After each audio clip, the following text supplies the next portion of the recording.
এই চ্যানেলে সম্প্রচারিত সকল খবরই সচেতনতামূলক এবং শিক্ষণীয়, কোনো কিছুই প্রভাবিত নয়।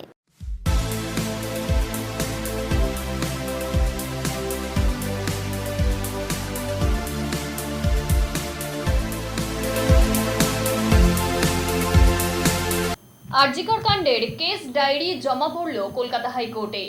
ঘটনার দিন কলকাতা পুলিশের যে তদন্ত, সেই তদন্ত পুনরাপুঙ্খভাবে আবারও খতিয়ে দেখছে কলকাতা হাইকোর্ট। কলকাতা পুলিশের তদন্তে ভরসা রাখতে পারছে না হাইকোর্ট, তাই সেই ঘটনার আবারও তদন্ত চাইছে হাইকোর্ট। আর ঠিক সেই সময়ই আমাদের সামনে যে চিত্র উঠে আসছে তা হলো যে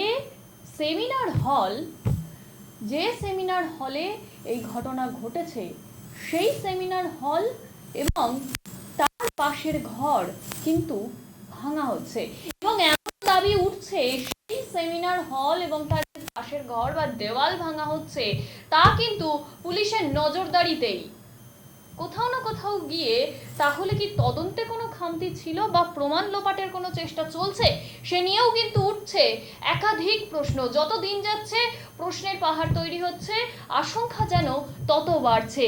কিন্তু এর সমাধান ঠিক কোন জায়গায়, কোন পর্যায়ে গেলে আসল অপরাধী ধরা পড়বে এবং বিচার ব্যবস্থা সঠিক জায়গায় গিয়ে পৌঁছাবে, তা নিয়ে কিন্তু একাধিক আশঙ্কা তৈরি হয়েছে।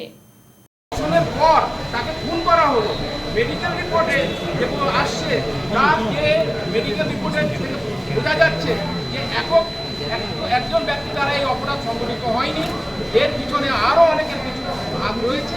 তাই আমরা আইনজীবীগণ, সারা বাংলা আইনজীবী ঐক্য মঞ্চ কলকাতা হাইকোর্টে দাঁড়িয়ে আমরা এর তীব্র নিন্দা করছি। এই ঘটনার সঙ্গে যুক্ত অপরাধীদের দৃষ্টান্তমূলক শাস্তির দাবি করছি। এখানে আমাদের সঙ্গে উপস্থিত আছে আমাদের সংগঠনের কলকাতা হাইকোর্টে সারা বাংলা আইনজীবী ঐক্য মঞ্চের তরফ থেকে আইনজীবীদের একটা সংগঠন, সেখানে আরজিকর মেডিকেল কলেজ অ্যান্ড হসপিটালে যে একটা তরুণী ডাক্তারের নৃশংস একটা ঘটনা ঘটে গেল, তাকে রেপ করা হলো, তাকে ধর্ষণ করার পর তাকে খুন করা হলো, এর প্রতিবাদে আজ আমরা সকলেই এই মহিলা আইনজীবী সহ আমরা একত্রিত হয়ে এর তীব্র নিন্দা জানাচ্ছি। প্রকৃত দোষী যে অন্যায়ের সঙ্গে যুক্ত সেই অপরাধীর আমরা দৃষ্টান্তমূলক শাস্তির দাবি জানাচ্ছি।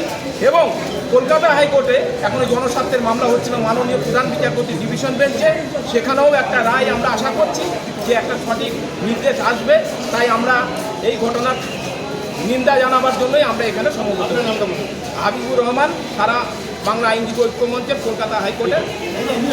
আচ্ছা, একটু সুতো হয়েছে এবং তার সাথে নৃশংসভাবে হত্যা করা হয়েছে। আমাদের বিশ্বাস এটা একজনের কাজ নয়, আবারও বলছি এটা আমাদের বিশ্বাস, এটা অনেকে এর মধ্যে যুক্ত রয়েছে। এই পরিপ্রেক্ষিতে দাঁড়িয়ে আজকে সারা বাংলা আইনজীবী ঐক্য মঞ্চ, আজকে হাইকোর্ট ইউনিট মহিলাদের দ্বারা আমরা আজকে এই মুভমেন্টটা করছি, এখানে আমরাও রয়েছি। এবার সেক্ষেত্রে আমরা প্রতিবাদ জানাচ্ছি চূড়ান্তভাবে। আজকে সারা বাংলার সমস্ত দর্শক বা যারা আপনাদের চ্যানেলের মাধ্যমে দেখুক যে আইনজীবীরাও এর প্রতিবাদে সামিল হয়েছে। এই জুনিয়র ডাক্তাররা এর আগেও এনআরএস মেডিকেল কলেজে যখন তারা মুভমেন্ট করেছিল, স্ট্রাইক করেছিল, সেক্ষেত্রেও সারা বাংলা আইনজীবী ঐক্য মঞ্চ তাদের পাশে দাঁড়িয়েছিল। আজকেও এই যে জুনিয়র ডাক্তার যে হত্যাকাণ্ড হয়েছে বা রেপ হয়েছে তার প্রতিবাদে আজকে হাইকোর্ট চত্বরে আজকে আমরা একত্রিত হয়ে প্রতিবাদ জানাচ্ছি আজকে এখানে, এবং 3:30টার সময় আলিপুর কোর্টে আজকে আমরা এই মুভমেন্ট করব, এই প্রতিবাদ করব। এছাড়াও 4টে থেকে শিয়ালদা কোর্ট থেকে একটা আমাদের র্যালি বেরোনোর কথা আছে ওই শিয়ালদা বার এবং আমাদেরও সাবাম উদ্যোগে। তো সেক্ষেত্রে আমরা চাই এই দোষীরা যেন চূড়ান্তভাবে দোষীদের যেন সাজা হয় এবং নিরপেক্ষভাবে এর বিচার হয়। এর ভিত্তিতে হাইকোর্টে 4টে মতো পিল হয়েছে এখন অবধি আমাদের কাছে যা নলেজ আছে, এবং আমরাও কিছু নতুন পয়েন্টের উপর ভিত্তি করে যেগুলো দেখা হচ্ছে সমস্ত কিছু অবজারভেশন করবার পর পরিস্থিতি অনুযায়ী আমরাও আরেকটা পিল ফাইল করার কথা চলছে।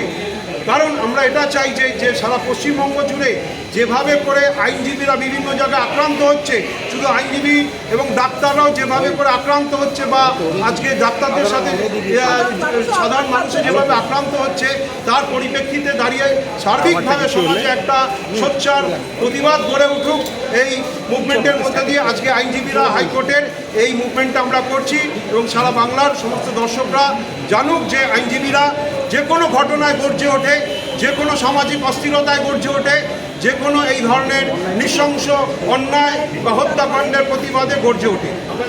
আমি সঞ্জয় কুমার দাস, সারা বাংলা আইনজীবী ঐক্য মঞ্চের সভাপতি।